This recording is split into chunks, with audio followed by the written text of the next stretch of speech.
자, 일단 퀴즈 쓰면서 이야기하도록 할게요. 자, 오늘 시간에 이제 청대의학에 대해서 이야기를 하게 돼요. 청대의학이라 해서 청나라 시대에 보면은 청나라 시대는 이제 1500년대쯤 되겠죠. 1500년 이후로 1600년 뭐 이쯤 되면서 이 시대에 그 의학이 발전을 많이 하는데 이 청대에 있었던 의학은 뭐 지금 현대의학과도 많이 차이가 별로 없죠. 비교적 그 근래에 나왔던 이런 의학들이고 해서 우리가 지금 사용하고 있는 한의학과도 아주 큰 차이는 나지 않는 이런 부분들이 많이 있어요. 그러면서 뭐 의정제도도 있고 뭐 여러 가지인데 의정제도에서는요 특별하게 좀 특이한 것이 명나라 시대까지만 해도 의정제 의학 어떤 기구라든가 이런 데에 추기법이라는 게 있었어요. 추기과 기도를 해가지고서는 병을 고치는 거. 뭐 내경에서 말한 이정병기 같은 이런 부분들에 있어서 병에 대해서 이런 환자가 있고 이런 환자의 증상이 이렇게 되니까 이런 치료 방법을 써야 된다라는 내용을 갖다가 주문을 외우는 거예요. 그 주문을 외워서 병을 치료하는 요즘 보면 말도 안 되는 소리죠.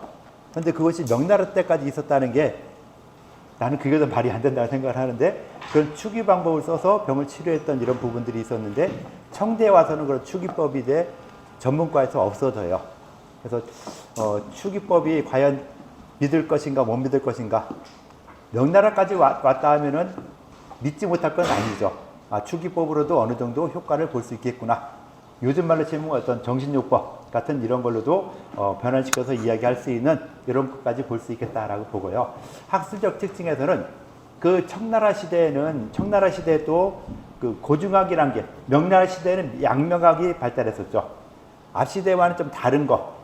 새로운 이민족이 중국을 통치하다 보니까 앞 시대에 있었던 걸 싹 갈아엎어야 되겠죠. 그러면서 이제 새로운 이 사상으로 고중학을 마련했어요. 그래서 고중학을 갖다가 이야기하면서 어떤 새로운 모든 거에 대해서 다 하나하나 확인해보자 라고 하는 이런 부분들이 발전했죠. 그래서 고중학이 나오면서 거기서 뭐 이렇게 특히 내경이나 난경이나 아주 고전, 한의학 고전에 대해서도 다시 한번 명확하게 풀이해보자 라고 하는 고중학이 발전하기 시작했었고요.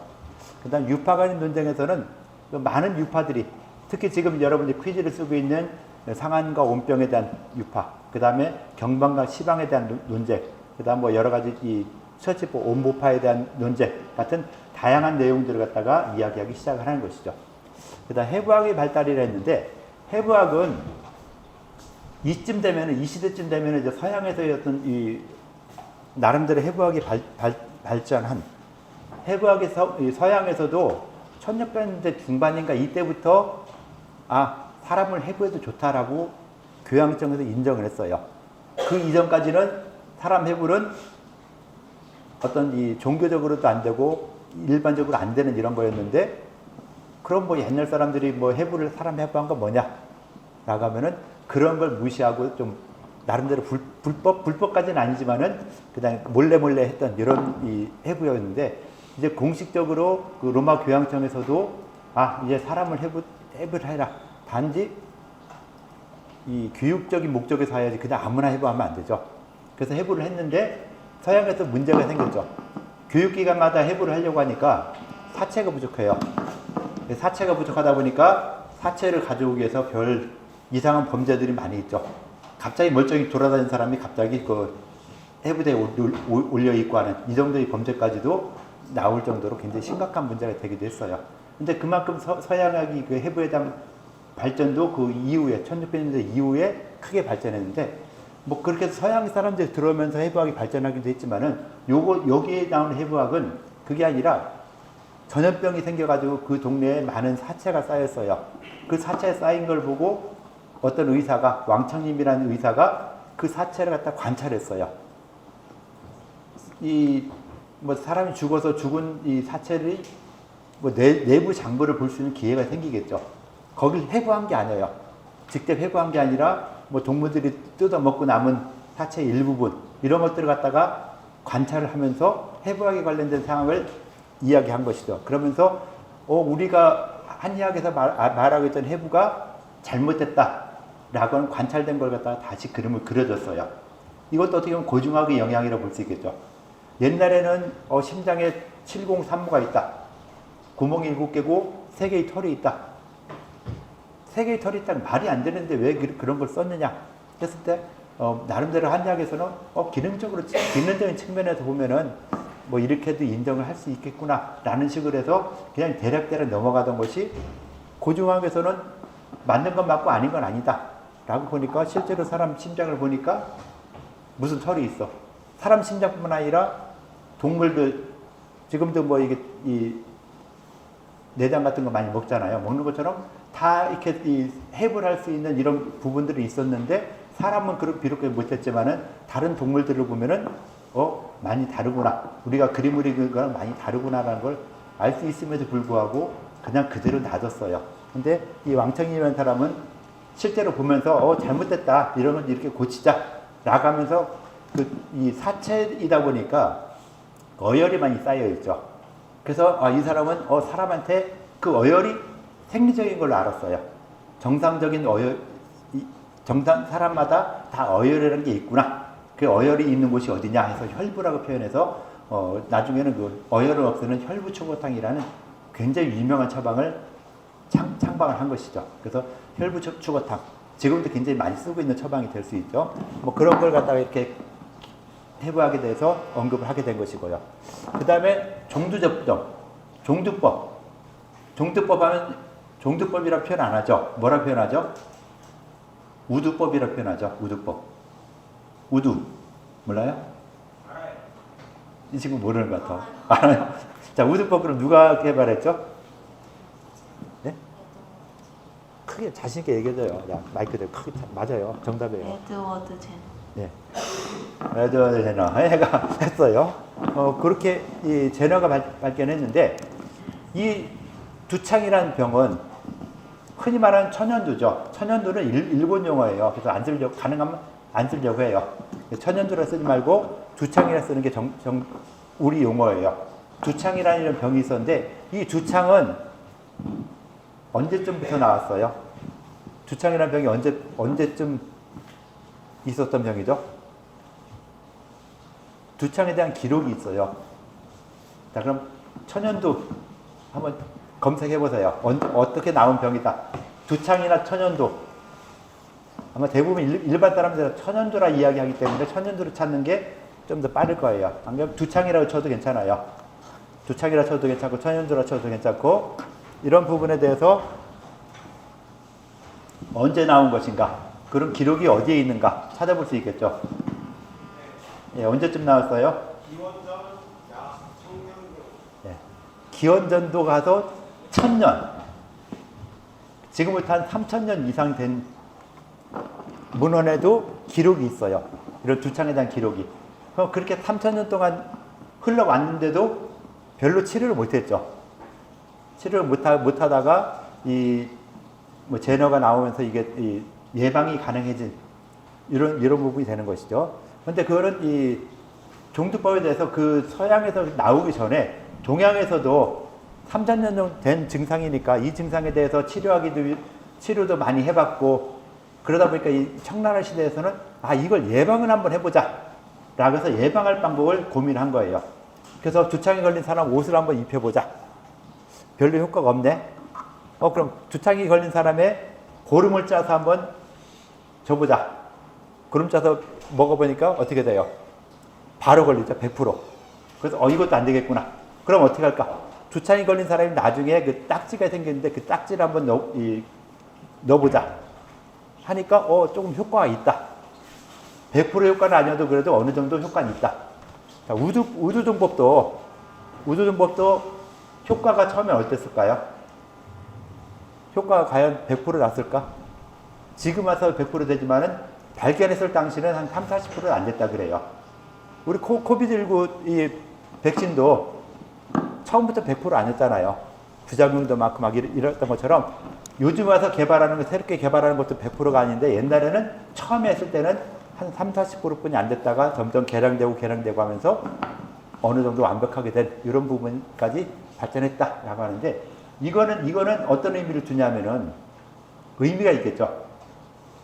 예방접종, 면역력에 관련되는 부분을 이야기했고 미리 병을 갖다 예방할 수 있는 이런 부분에 대해서 실제적으로 이야기했죠. 실제적으로. 보통은 뇌경에서도 있어요. 병이 오기 전에 치료해야 된다. 병이 오기 전에 치료하거나 또는 병이 오지 않기 위해서 병사가 들어오지 않게 해서 어떻게 해야 돼요? 전기를 보충시켜야 된다 하는 이론적인 예방 사상은 있었어요. 근데 이게 실제적으로 예방하는 이런 부분들은 이 종주접종법이 나오면서 어느 정도 이 예방하는 것 실제가 구현이 된 것이죠. 변증론치에 대해서 나왔고 외치법이라서 다양한 외치법을 갖다가 이야기하는 이런 부분들이 있게 되었다라고 볼 수 있겠죠. 그래서 전체적으로 이런 내용을 이야기할 것이고요. 자, 여러분들이 지금 이야기한 것 중에서 청대 온병과 상한과 온병의 관계에 대해서 설명해라 라고 이야기했는데 요거에 대해서 누가 한번 발표를 좀 하실래요? 자, 지금 요 쓴 거에 대해서 본인이 쓴 거에 대해서 발표 나와서 해주세요. 네. 내가 가려니까 힘들어.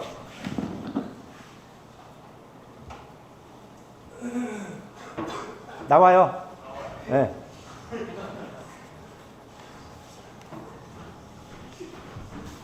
자, 이름이 뭐죠? 예?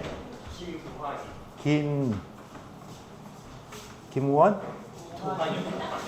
김도환? 예, 자, 마이크 저기 있어요.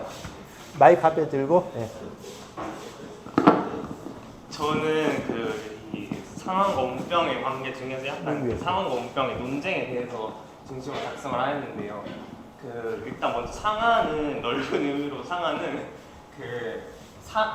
상한 외감 질병의 총칭을 말해서 이 풍환사가 침범해서 일으킨 상한뿐만 아니라 일부 온병과 전염병 및 관련 잡병을 포괄한다고 하고 좁은 의미도 있는데 그건 작성하지 않았습니다. 그래서 그리고 온병은 외감 열병을 통틀어 이르는 말로 온사로 인해 발병하여 발열을 집중으로 하는 급성 외감 열병을 말하는데 그래서 이 상한과 온병의 논쟁이 있었잖아요. 그거에서 먼저 상한파는 상한을 광의로 인식해서 넓은 의미로 인식을 해서 상한의 입법 방향을 알면은 온병도 다 치료할 수 있다고 생각한 거고 온병파는 상한을 좁은 의미로 인식을 해서 상한과 온병은 서로 다른 질병이라서 상한의 치료법으로 온병의 치료에 사용할 수 없다고 주장하였습니다. 그래서 저는 상한과 온병의 논쟁의 근본적인 이유는 상한과 온병의 개념 및 포괄적인 표현에 대한 견해의 차이에서 발생했다고 생각합니다. 이상입니다. 네, 잠시 질문 좀 하게요. 질문 좀 받아주세요. 자, 이렇게 발표했는데 질문, 예, 또 손 드네요. 예. 질문 내용이 뭐죠? 예. 이야기하세요. 질문하세요. 예. 그건 아니고 발표자님은 우병이 상한에 포함된다 생각하세요? 근데 그거는 상한을 넓은 의미로 보느냐 좁은 의미로 보느냐에 따라서 약간 달라지는 것 같은데 상한을 넓은 의미로 보면은 어떻게 봐야 되죠? 상한론 할 때 상한이 약간 큰 거고 상한론 안에서 상한 중에서도 약간 5가지가 있다고 그러더라고요.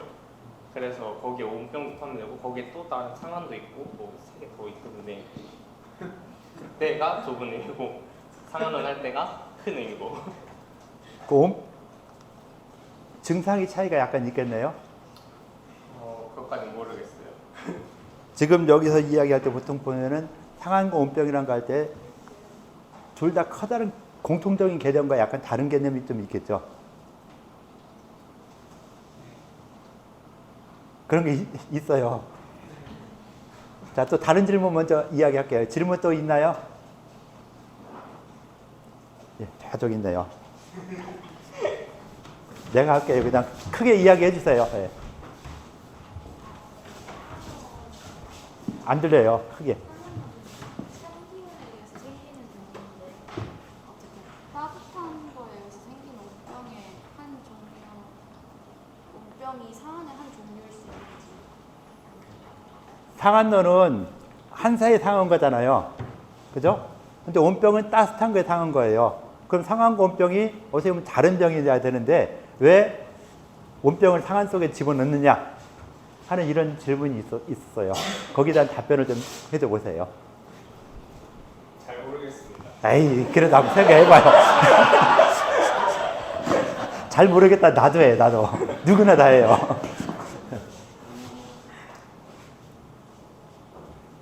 조금 더 학습을 하고 그럼 5분 후에 한번 다시 할래요? 네, 됐어요. 수고했어요.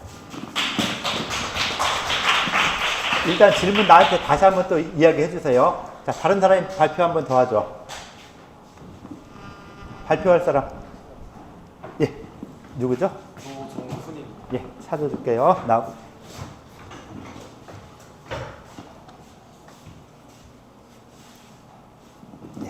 네, 발표하겠습니다.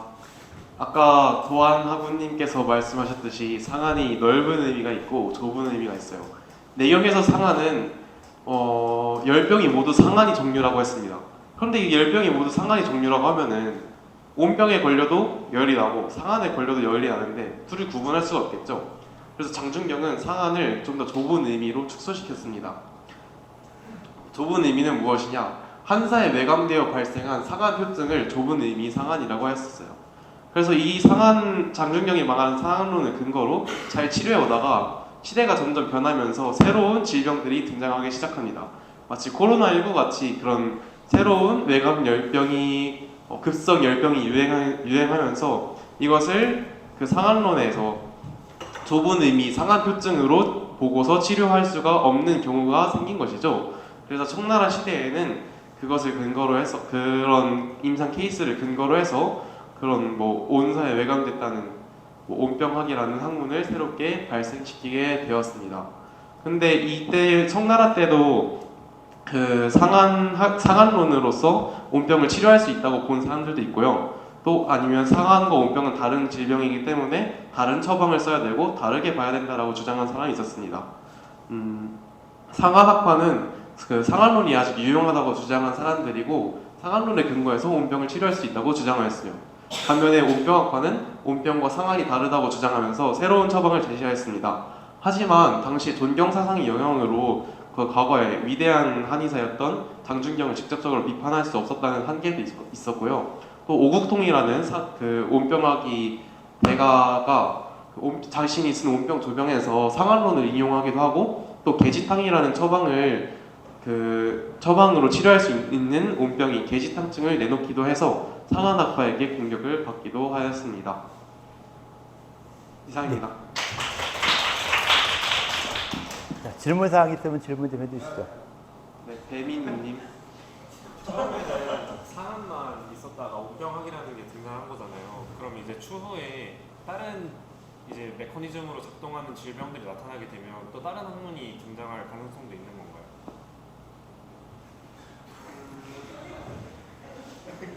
있겠죠. 당연한 거 아닌가요? 그거 당연하야죠. 안 그러면 한의학이 망해요.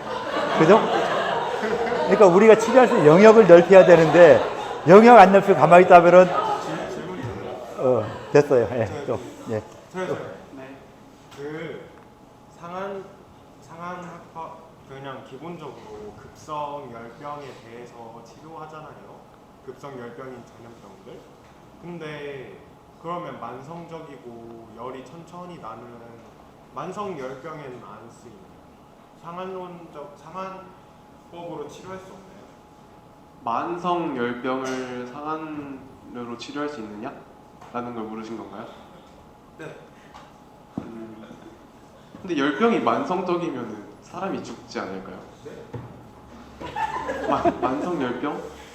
네, 만성 열병이 나 열나 계속하면 열이 아주 심하지도 않고 열이 한 37도 정도 계속 나는 경우도 있을 수 있죠. 약간 미열이 오래 지속되는 경우. 예. 상한론으로요? 아무래도 상한론이 그런 병을 잘 치료하는 방법이다 보니 상한론이 그런 감기를 치료하기 위해서 발달했기 때문에 상한론으로서 그런 병을 치료할 수 있을 거라 생각합니다. 잠시만 이야기하고 있어요. 네. 에어컨 좀 끄라고 할게요. 꺼도 되겠죠?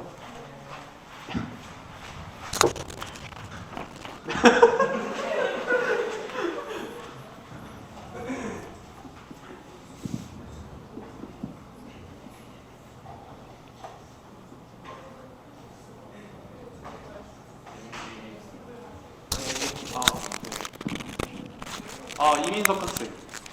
감기에 걸리면 뭐로 치료하나요? 대증요법을 쓰죠. 해열제를 쓰고 뭐. 네. 그러니까 뭐 그런 갈근탕, 쌍화탕, 뭐 게시탕 같은 걸 쓰잖아요. 이게 상한론 처방입니다. 쌍화탕 아니고 게시탕. 네. 게시탕으로 치료하면 돼요.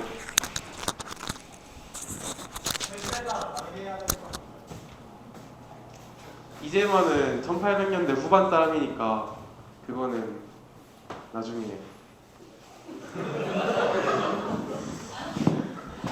예. 또 질문을 받을. 아, 더 받을래요? 더 하실 사람 있나요? 예, 아직은 없네요. 예, 수고했어요. 예. 금방 아까 질문에 대해서는 그 상한론이라 하는 것은요, 이제 상한과 온병에 대한 개념을 좀 생각해야 되겠죠. 상한론이란 건 어느 시대에 만들어졌죠? 한나라 말기 누구? 장주경. 장주경이 만들어서 한나라 말기에 그때 나타난 이 상한론 서문에 보면은 상한론을 어떻게 왜 만들었다는 게 나오죠. 왜 만들었을까요? 상한론이라는 거를? 가족들 절반이 죽었어요. 절반 넘게 죽었죠. 70%가 죽고 70% 중에 3분의 2 거의 한 70%가 상한병으로 죽었어요. 그러니까 여기 있는 사람들의 몇 사람 살고 나머지 다 죽어요. 그리고 죽었는데 그 죽은 사람들 대부분을 보니까 상한병이라는 것에 의해서 죽었다. 그러니까 아까 만성열증 말했죠. 그냥 미열이 37도가 계속 진행되는 거 바로 죽지 않죠. 그러니까 만성이라는 용어가 쓰인 거죠. 만성으로 사람이 죽지 않으니까 심각해요, 안 심각해요? 죽는 것보다는 심각하지 않죠. 그러니까 거기에 대해서 일단은 제껴.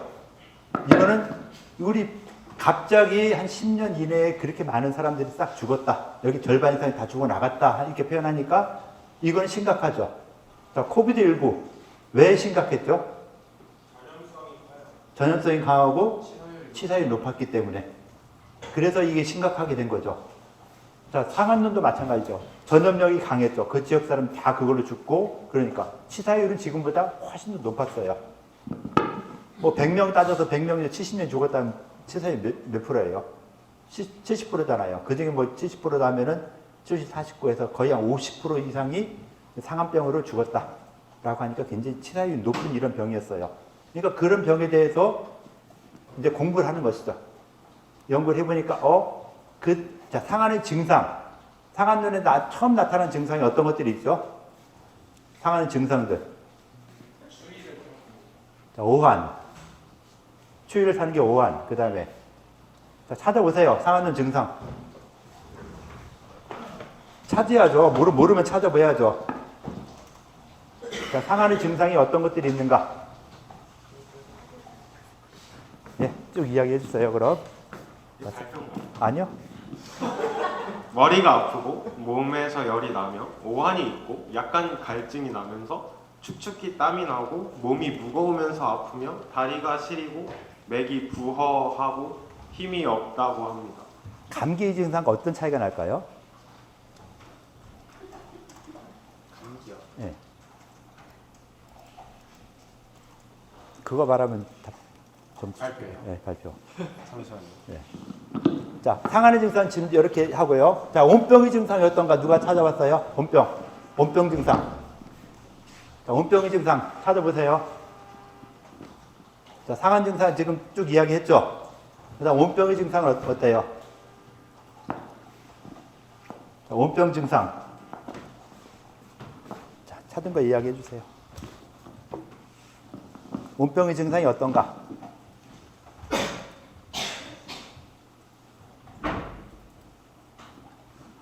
온병은 노인이 문사하고 증상. 폐계통을 침범한다고 해서 폐와 관련되지 않을까 추측했습니다. 증상을 찾아야지 핸드폰으로 딴짓하면 이렇게 돼요. 딴짓하니까 이렇게 지적을 당하게 되죠. 그러니까 가능하면은 좀 집중을 해주세요. 자, 온병 증상 누가 좀 이야기해 주세요. 예. 열이 많이 나고 바람과 추위를 싫어하게 되고 머리가 아프고 팔다리가 아프고 땀이 없거나 아주 적게 나고 갈증을 느끼면서 설태가 생기고 맥이 뜨고 빠르게 예, 거기까지 해주시고, 코가 막히네. 예, 거기까지 해주시고, 거기도 감기와의 차이점이 무엇인가? 도 한번 이야기 좀 이따 해주세요. 자, 상한이 감기와 차이점이 이야기할 수 있죠. 이제 찾아봤죠. 예, 상한이라는 증상과 감기가 어떤 차이가 있느냐, 어떻게 구분하느냐. 물론 여러분이 말하는 게 정답이 아닌 확률이 커요. 예, 그러니까 뭐 내가 말하는 게 정답이겠지 하지 말고 찾은 거 이렇게 이야기한다라고 생각하시면 돼요. 예. 기본적으로 견해가 그러니까 찾아보니 두 가지 정도가 있는데 일단 그냥 감기가 곧 상한병이다라는 것도 있었고 그리고 상한병은 기본적으로 육경변증으로 구분을 하잖아요. 근데 감기는 그냥 감기도 감기 그러게요.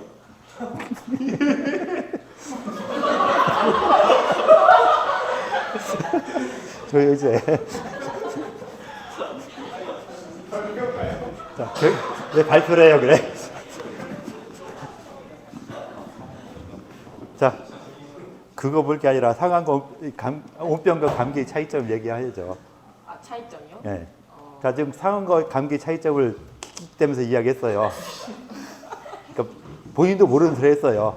자, 이제 온병도 말하면은 이 발표를 쳐줄게요. 둘의 차이점. 잠시만요. 자, 내가 감기 걸렸을 때 나타나는 증상들이 뭐뭐 있어요?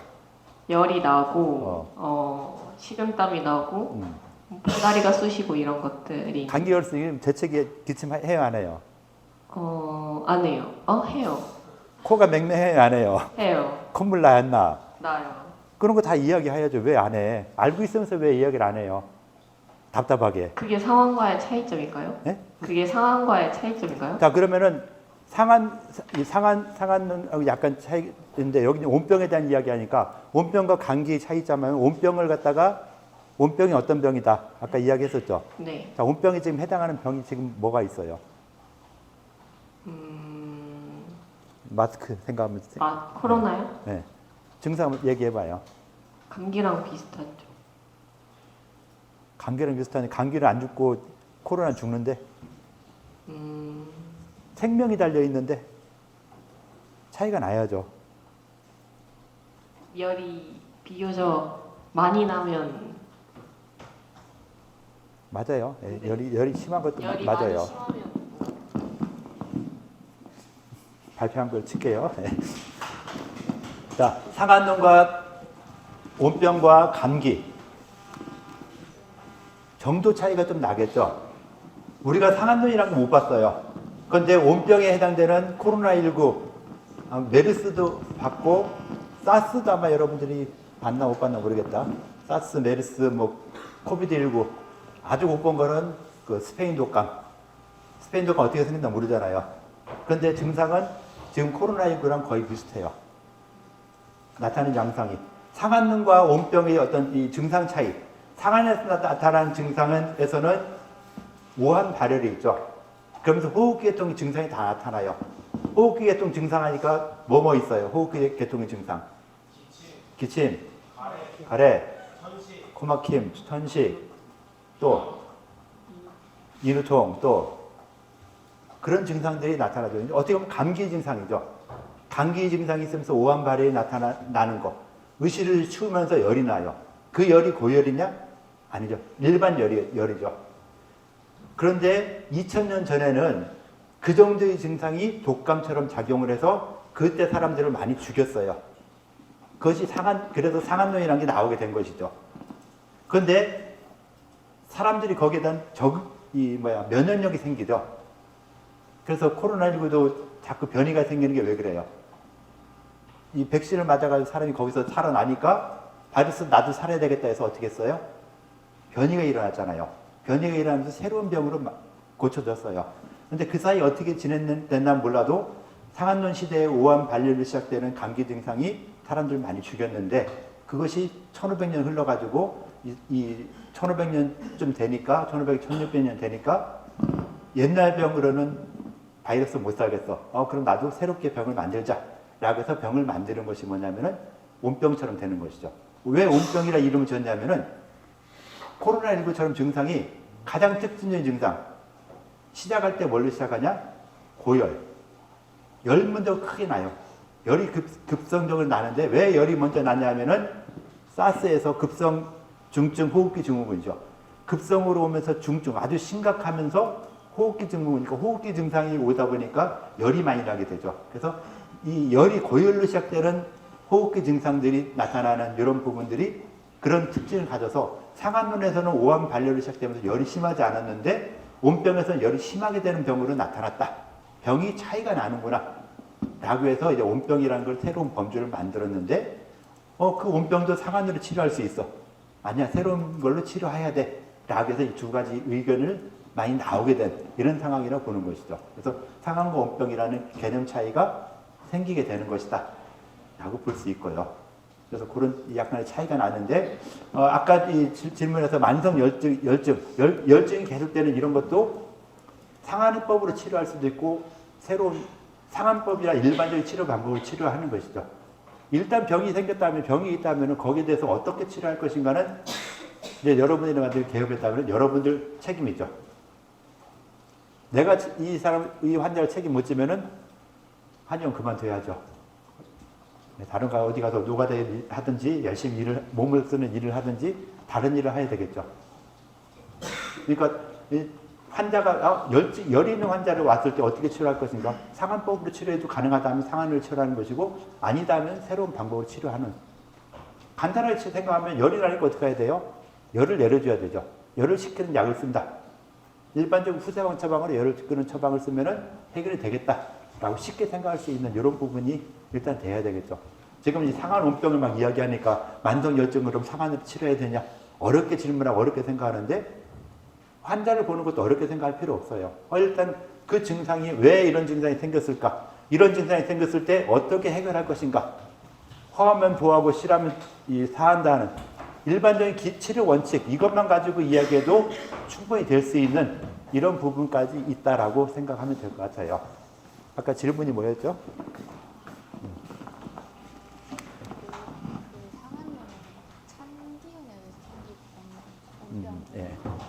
상한눈은 찬기운에 상에서 나타나는 것이고 온병은 이 뜨거운 기운에서 생긴다라고 했는데 온병이 뜨거운 기운에 의해 생겼기 때문에 온병이라고 이야기하는 게 아니에요. 증상 자체가 어땠어요? 열이. 온병의 증상 열은 어떤 열이었죠? 오한발열 고열이었잖아요. 38도 이상 넘어간 고열이 나타나기 때문에 증상을 봤을 때 열이 심하게 나면서 호흡기 증상이 나타난다. 기침도 하고 중증으로 오기 때문에 기침 같은 거는 벌써 그냥 넘어간 거죠. 그냥 막 가래가 많이 끼고 숨도 못 쉬고 하는 이런 정도까지 넘어가는 이런 증상이니까 열로 나는 증상이 열이 심하게 나는 증상이니까 이걸 온병이다라는 이런 개념으로 봐준 거예요. 상한론에서도 뭐 온병에 아까 5가지 구분한다든지 뭐 이렇게 여러 가지 있었는데 대부분은 다 한사의 상했는데 한사의 상은 그건 뭐야? 쉽게 표현은 감기죠. 근데 감기보다는 그 당시에 좀 센 바이러스가 와가지고 센 이 한사가 와가지고 전염력이 강한 이런 증상이 생겼다라고 해서 상한이라는 걸 범주를 만들어낸 것이고 상한과는 다른데 상한에서도 일부는 포함이 되지만은 상한과는 다른데 하면서 이 열이 심하게 나는 감기 증상 그러면서 이 전염성 있는 이런 증상을 온병이라는 범주로 만들어냈고 거기에 대한 치료를 했다 하는데 그러니까 옛날 사람들이 상한눈에 나온 처방으로 온병을 치료 못하냐? 치료할 수 있죠. 상한 처방이라고 해서 상한은 오한 발열로 시작되면서 병이 진행되는 여러 가지 과정들을 육경을 따라서 병이 진행되는 과정에 따라서 치료한다. 어떤 약을 어떻게 치료한다. 라고 했어요. 상한눈이 처음 생겼을 때 육경으로 간다 했죠. 육경의 순서로 간다는데 육경으로 뭐 어떤 경락이죠? 육경 6개가 뭐죠? 태양경. 그 다음에 태양경, 양명경, 소양경, 삼양 같습니다. 삼으로 가겠죠. 삼음. 네, 똑같이 태음, 소음, 거름이라는 이 순서로 병이 진행된다 라고 생각을 했어요. 그래서 태양경은 목 뒤쪽, 양명경은 앞쪽, 소양경은 옆쪽 이렇게 하고 그다음에 속으로 들어간다라고 생각을 했거든요. 그래서 이 병이 그렇게 왔는데 병이 어떤 경우는 태양경, 양면경, 쇠양경이 순서를 거치지 않고 바로 속으로 들어오는 이런 경우도 있었어요. 상한눈에서도. 그래서 상한눈 태양병이 가장 많아요. 처음 시작하는 거니까 기본적인 것이 가장 많고 그 다음에 뒤로 갈수록 점점 줄어드는데 그 병사가 갑자기 태양경을 거치지 않고 양면경으로 와서 열이 시작되는 이런 병도 있었어요. 상한이라는 증상에도 보면 다 똑같이 100% 똑같이 간다가 아니라 약간씩 달리 가는 이런 부분도 있었는데 양면경으로 바로 가서 열로 시작되는 이런 증상도 있었다라고 볼 수 있겠죠. 그래서 한사에 상했는데 열이 왜 나느냐? 상한눈이라든가 이런 거 감기 걸렸을 때 열이 나는 이유. 감기 걸렸을 때 열이 나는 이유. 태양 한수가 열을 태양경에 들어오면 열이 나. 태양계 들어오면 열이 난다? 왜요? 어떤 기전으로? 자, 한사에 상했을 때 열이 나는 이유가 무엇일까? 생각할 필요가 있겠죠. 안 찾아볼래요? 모르면 찾아야죠. 자, 딴 거 찾지 말고 지금 하는 내용 찾아보세요. 한사에 상했을 때 열이 나는 이유가 과연 무엇일까? 표본중? 표본중이 어쨌다고요? 태양경이잖아요. 태양경인데 그래. 그러면은 잠시만요. 네, 잠시만요. 태양 한수잖아요. 태양 한수요. 예. 그래서 오한이 나타나는 거고, 그러니까 일단 오한이 나타나는 거고, 그쵸? 그리고 표본 중에서 중이 그 태양과 대칭되는가 소양이잖아요. 그래서 열이 나타나는 저렇게 어렵게 생각하면요. 한의학 못해요. 한의학도 좀 쉽게 생각하세요. 쉽게 생각하는 필요가 있죠. 자, 사람한테 열이 나는 것, 일단 열이 나는 건 기본이죠. 열이 있어야 되죠. 자, 사람한테 열이 있어야 돼요. 36.5도는 열이 있어야 돼요. 자, 이걸 어디서 말했죠? 1학기 때 이야기했어요. 사람한테 36.5도의 열을 가지고 만들어주는 거, 이걸 뭐라 했죠? 힌트, 주단계. 주단계 하면 생각나는 거 뭐 있어요? 상하. 주단계 상하론 이야기했잖아요. 상하를 이야기하면서 상하 두 가지 이야기했죠.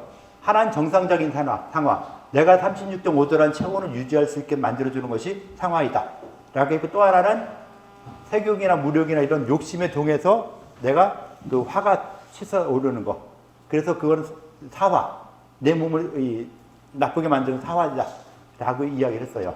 이런 상하 같은 것이 있는데 내 몸에 열이 어느 정도 있으니까 이 열이 항상 순환되죠. 몸에서 만들어지고 밖으로 나가고 해야 되는데 한사가 내 몸을 딱 감쌌다 하면은 어떻게 돼요? 한사가 내 몸에 딱 들어오니까 내 몸에 있는 열이 발산이 돼요, 안 돼요? 안 되죠. 그럼 어떻게 돼요? 열이 나게 되겠죠. 그래서 한포열이라고 생각을 해요. 한으로서 이 한이 열을 감싸고 있다. 그래서 몸에서 계속 발산되는 열이 발산되지 못하고 딱 막혀있기 때문에 열이 나는 것이다. 이렇게 생각하면 좀 쉽죠. 그러니까 한의학도 어렵게 생각하지 말고 자연계 이치를 갖다 생각하면서 옛날 사람들이 머리가 아주 좋았다? 꼭 그렇지도 않은 것 같았어요.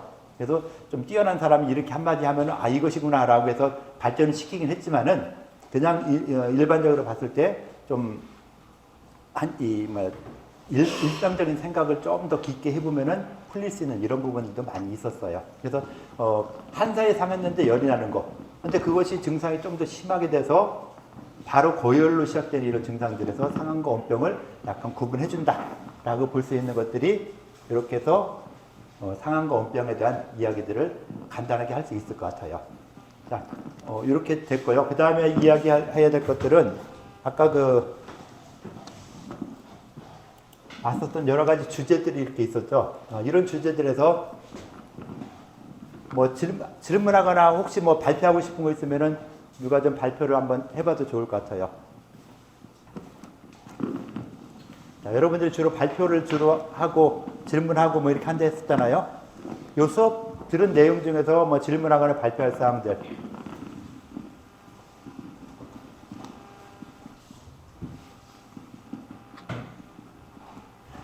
이야기를 좀 하시죠. 네. 그럼 질문인데요. 아까 온병은 그 상한 그 온병은 그 좁은 의미 그 한해 한사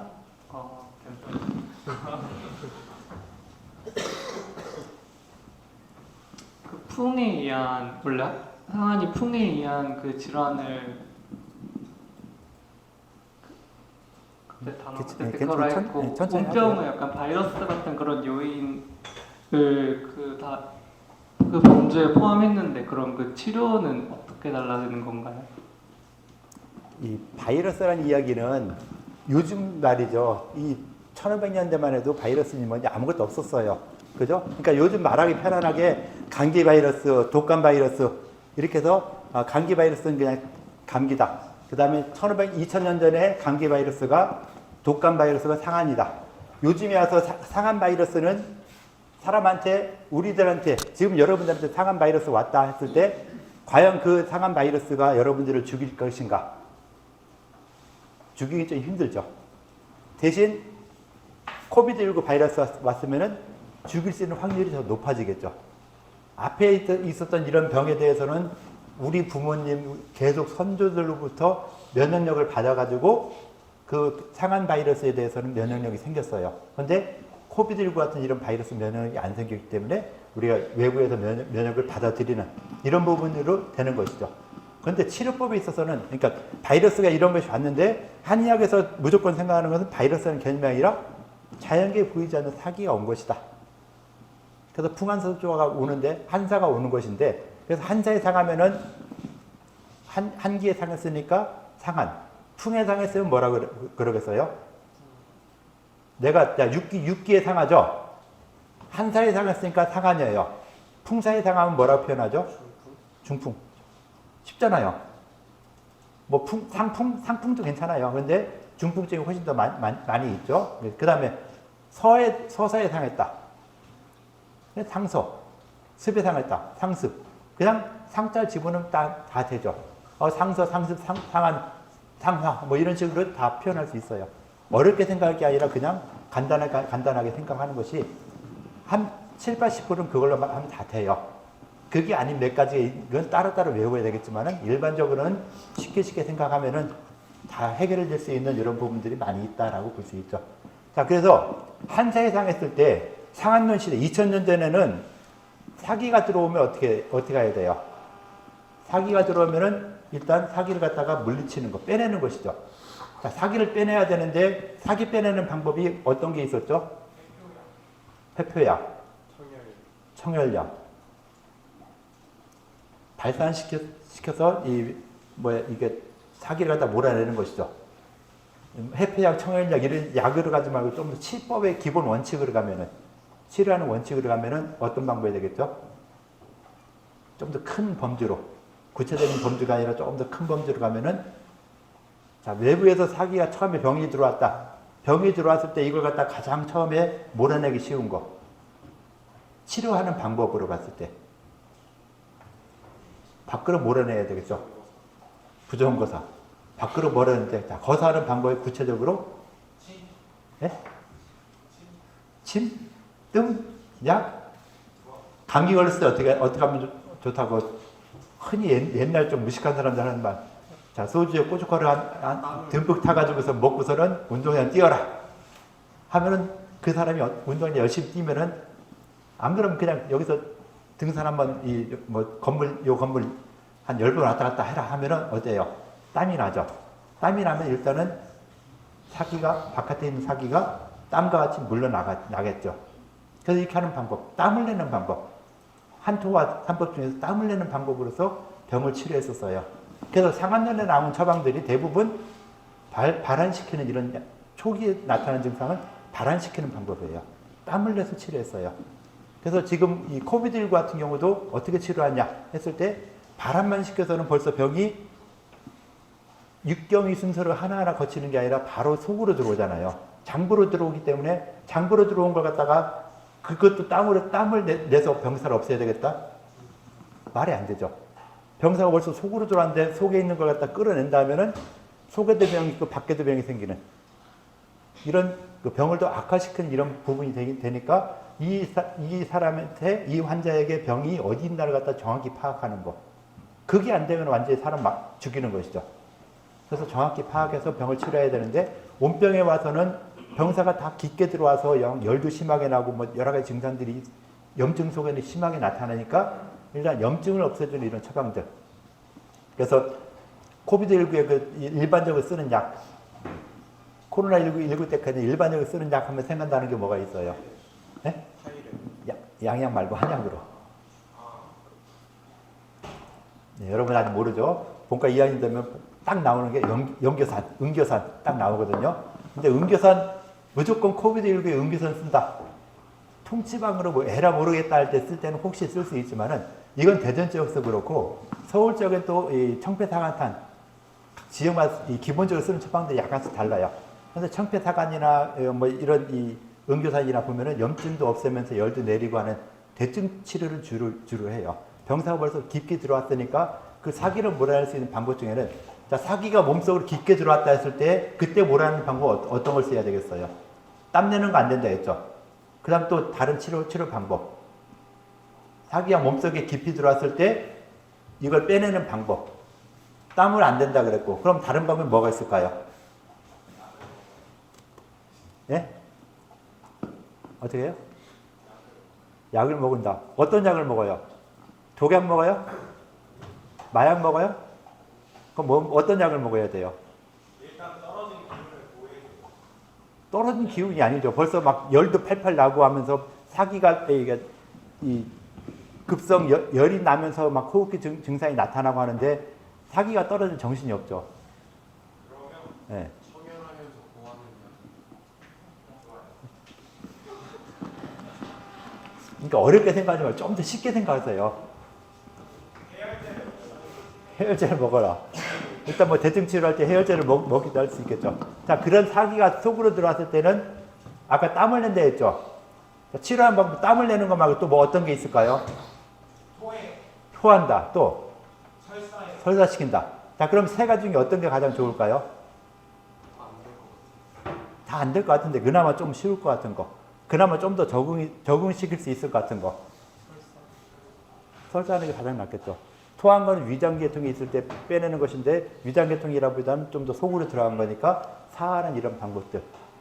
그래서 열이 심할 때 열을 갖다 끄는 방법 중에 하나가 대부분 설사시키는 이런 약을 써요. 그래서 열이 많이 날 때 발환시키기 땀을 내서 열도 없애기도 하지만은 그런 열이 점점 속으로 들어와서 많이 나는 이런 열에서는 사화시키는 대왕 같은 이런 약을 써서 쫙 사화시키는 것이죠. 대왕 망초 같은 약을 써서 사화시키는. 상하는 처방이 그대로 있어요. 처음 태양경에는 이 땀을 내지만 이거 점점 속으로 들어가면은 대왕망초 같은 대승기탕, 소승기탕, 조기승기탕 같은 이런 승기탕류를 써서 사화시킨다. 그런 치료 원칙을 알고 있으면은 이래도 병사가 속으로 들어온 거니까 사화시키면서 염증인 소견을 없애는 이런 처방을 쓰겠다. 그래서 연계청, 청패탕, 청패배독산 같은 이런 약들을 쓰게 되는 것이죠. 그래서 그런 식으로 병사가 진행되는 과정들을 설명하는데 그런 부분들에 대해서 지금 우리가 이야기하는 것들은 대부분 대략적인 것만 이야기하잖아요. 구체적인 거 하나하나 이야기를 안 하죠. 여러분들이 저 생각은 상한눈 증상, 어떤 증상이 있다. 이 증상이 어떻게 변할 것이다. 코비드19 증상, 어떻게 변한다 하는 이런 부분들까지 다 알고 있어야 된다는 거. 지금처럼 그냥 대략 이렇게 알고 있으면 되겠지 하는 거 가지고는 환자 치료 절대 못하죠. 지금은 그냥 대략적인 원칙만 이야기하는데 여러분들이 이제 구체적인 증상들, 그 병이 어떻게 진행되고 어떻게 변화하는가 하는 이런 부분들까지도 명확하게 알아야 되는 이런 부분들이 있다는 거 꼭 알아야 되겠죠. 그래서 그런 부분까지 꼭 생각해야 된다라는 걸 꼭 좀 알아주세요. 시간이 많이 지났는데 이렇게 끝내도록 하고, 자, 컴퓨터는 이제 로그아웃 해주시고 하시면 되고요. 팀 프로젝트 발표, 팀 프로젝트 하는 거 좀 준비해서 올려주시고 예, 그러면 될 것 같아요. 자, 수고들 했어요.